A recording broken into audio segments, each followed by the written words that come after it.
Season 4 is deceased, and with it, the midpoint of this entire endeavour and Voyager's... well, voyage. That's right, both the ship and ourselves have passed the halfway mark on this flight, so let's have a look at what's happened. Voyager's still plotting a course for home, though one of them did technically already make it there. Squirting the Doctor through an alien communications array meant they were able to let Starfleet know Voyager's still going, the first contact with the Federation they've had since that banjo-wielding dickhead kidnapped them all. Not that it's all been smooth sailing, though. We've battled Borg, Krenim, and Hirogen, all being arseholes in their own special way. Not that we're in a position to judge on that front, as we're responsible for the decimation of at least 2 species, and very probably more. Despite all that, the most important change this season is the crew. After 3 years aboard, Kez left us by transcending her mortal shell. The gap in the roster was filled by 7 of 9, who's either a reformed member of the Borg or an indoctrinated kidnap victim, depending on which way you look at it. Let's have a gander at our people to see how the season treated them. Our captain has done some questionable shit this season. That particular road may have been paved with good intentions, but it's going to be difficult convincing the people affected of that fact, not least of which because lots of them are dead. Other than that, the main thrust of her interactions have been with 7 of 9. She's taken over a somewhat maternal role, perhaps as a way to lessen the loss of Kez, perhaps as a form of atonement for the decisions that resulted in 7 being here. And we've still not had any bloody backstory for her, though she is now officially single, so there's the potential for seeing something beyond business mode Janeway in the future. Chakotay's been mostly background material this season, only really getting the limelight in 2 episodes, and one of those was this season's utter dogshit. Unforgettable was interesting enough, giving Robert Beltran a chance to flex a little, but there's not much else of note this season. I guess we could point at his actions in the premiere, his willingness to disregard Janeway's orders to do what he thinks is right while he was acting captain. It's the sort of friction that would have made their interactions more interesting from the start, but its inclusion here serves mainly to highlight that a way of making him more relevant has been largely ignored. TUVOK got to do some more Poirot cosplay in the episode Random Thoughts, and I still think a crime drama set in the Trek universe could be a laugh, but he's been otherwise largely overlooked. We've had nothing specifically dedicated to him, instead relying on his usefulness in other stories. Seeing the wobble in his mental discipline when he learned that he's a grandfather in Hunters was a nice touch, though. Paris has finally achieved his life's goal of seeing an actual, real woman in the nuddy, and has mellowed a little as a result. A relationship with B'Elanna and the genuine affection it brought, rather than just infatuation or lust, has gone some way towards his redemption. A minor rebellion in Vis-a-Vis, where his past dickishness threatened to ruin his current acceptance, was a decent nod to that growth too. Ensign Harry Kim is a character in Star Trek Voyager. Sometimes he does a teleport, other times he does a scanner. Occasionally, a bad thing will happen to him. Okay, that might be a touch unfair. After all, Demon showed the first, fragile sprouts of growth, a desire to expand beyond being the new guy or the victim of plot elements. Will that last? Who knows. But it's something, and I guess that's better than the last 3 seasons. Day of Honor gave B'Elanna the means to finally lower that barrier she keeps up constantly. Shame about who she lowered it for, but you can't win them all. That relationship also gives us a chance to see how fiercely protective she is of those she loves, a direct contrast to the insular independence she usually shows. Day of Honor also gave us a greater look at her difficult relationship with her parents, something we've hinted at before, and how those around her try to offer support in processing it. Seeing the family she's chosen help her deal with baggage from the family she was born into is something I suspect many of us can relate to.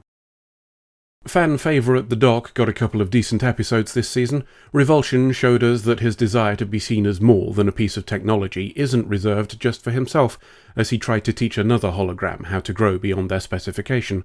I mean, okay, he was a murderer, but the Doc didn't know that. And in Message in a Bottle, the Doc had a grand adventure while trying to do something similar for the hologram he meets there too, once they stopped bitching at each other anyway. He was also the focus in this season's highlight, Living Witness. Other than that, he's taken Voyager's new addition under his wing, trying to help Seven be accepted by the crew, as he mostly has.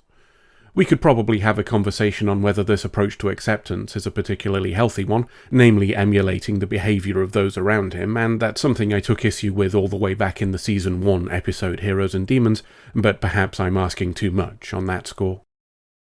Kez's exit in Episode 2, Gift, was upsettingly abrupt.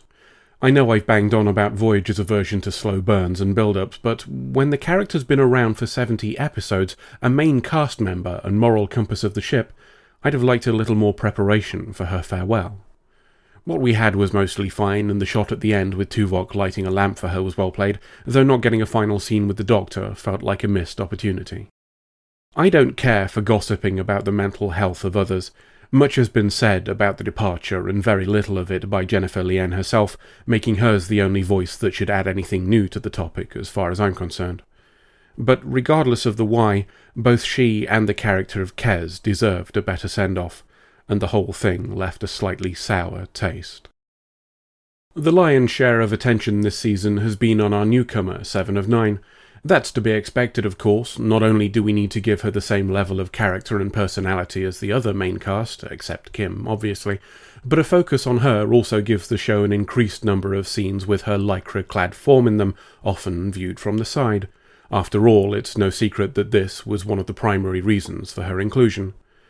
It's pleasing, then, to discover that the writers and Jeri Ryan herself have still managed to do something interesting with the character of 7.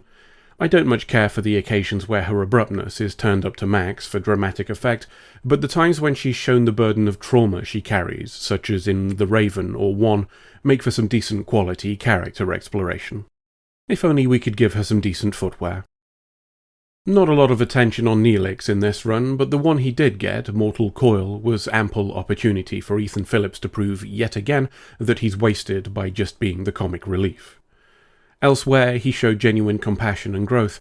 His offer of being a verbal punching bag for B'Elanna in Day of Honor was a kind, if perhaps misguided, thought, and that same unfiltered kindness unseated the Doctor in Demon, whilst also hinting at the ability for introspection. And he gave me the chance to use the phrase hairy tug job in Random Thoughts, so that's a win all round. As for the show itself, we've started to see an increase in the number of longer stories and persistent plot threads. I suspect someone in power became convinced that Voyager's capable of holding an audience for more than a single episode at a time, perhaps helped by the Future's End two-parter from the last season. Some limited research on my part suggests that story had the highest viewership of the season, excepting the premiere and the finale. The highs of Living Witness and the lows of Nemesis are anomalies on a season that mostly just gets the job done. As with previous showings, that big red reset button remains the largest thorn in my side, perfectly crystallized in the Year of Hell two-parter. I still think it's one of the best adventures Voyager never had. Oh, and Paris and B'Elanna finally got it on, and all it took was a near-death experience. It hasn't had a significant effect on the show, but it has given Paris some opportunities to look like less of a dick, so it's a positive overall. Perhaps Season 5 will give him a chance to properly mature. It would be appropriate, as the show itself is now in middle age. I hope you'll remain on board the good ship Pedant to see what midlife crises Voyager throws at us, and, as ever, thank you to all who've joined us so far, not least of which are patrons. The people you're seeing on screen now are the ones who've been willing to part with actual real money in exchange for this utter fucking mess of a channel. If you've been enjoying this, it's because of them and their support, and any complimentary thing you might have to say should be directed their way, too. End of summary.